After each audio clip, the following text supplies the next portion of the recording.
Social media plays a huge part in young people's lives. With all these perfect images we see on social media, it can have an impact on how we see ourselves. I hate taking selfies. I don't particularly like the way that I look while on camera, which is ironic now. Back in the days when I used to use Instagram, yeah, I'd edit it, put a nice little filter on it, make it pop. I always do the high angle because then I feel like you look slimmer, yeah. And I would always kind of post my face to the side a little bit.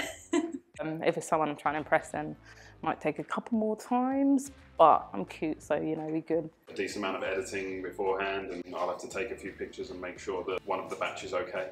Slumber or Valencia are the two that I use. They're so bad that I know them.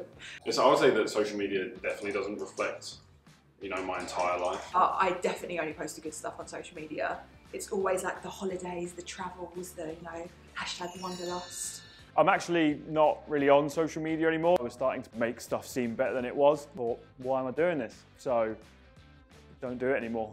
What we try to do with social media is just sort of portray the coolest version of ourselves. Everyone posts the highlights of their lives on social media, so everyone perceives that their lives are perfect and everything's good. A lot of the accounts that I follow on Instagram are to do with travelling. The Love Island stars. It does kind of put pressure on me to think of stuff that's cool enough to post. Definitely has an impact on maybe like the pictures I take or the kind of poses and shots I'm going for outfit inspiration. I definitely feel under pressure when I'm scrolling and I'm seeing them all look a very similar, a certain way, a certain height, waist size, hair length, everything like that.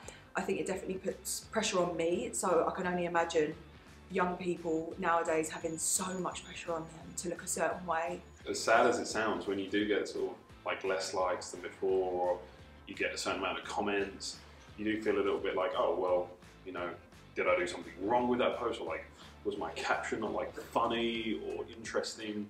The more likes I get, the more confident you feel. That's how we are as a generation, and the world is like, the more likes we get is how we define each other and how we see each other. You take it personally, but it definitely isn't. It's also important to just make sure that we're not letting the amount of likes define who we are as people. We can make such an impact, and likes aren't what defines you. Okay, so the first thing I'd say is social media is not the be-all and end-all of your life.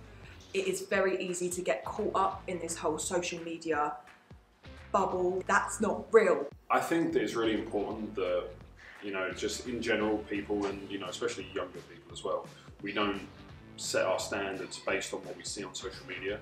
Don't take anything too seriously. Don't focus on how good or how different anybody else's life or experiences might be. Don't measure yourself up against them, because ultimately, one, it may not be true, and two, it doesn't matter, because you do whatever makes you happy, whether it looks Instagrammable or not. It can be obviously very hard when you're seeing constant images of perfection, but the reality is no one is perfect. Always take that in mind when you're looking at yourselves in the mirror. Everyone has down moments, and you might not be able to see them on their social media account. Like, you won't see my down moments on my social media accounts. It doesn't mean I don't have them.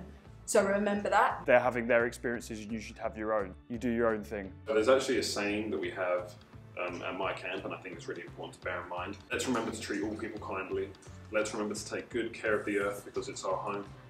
And let's remember to accept ourselves for who we are and celebrate the uniqueness in each of us. You're beautiful in your own way, but nobody's perfect. So don't let what other people look like make you feel like you're not good enough. There is no perfect. Everybody is different. So celebrate whatever it is that makes you unique. Happy, not perfect. No, I'm joking. I'm saying it normally. Happy, not perfect. Happy, not perfect. Happy, not perfect. Happy, not perfect.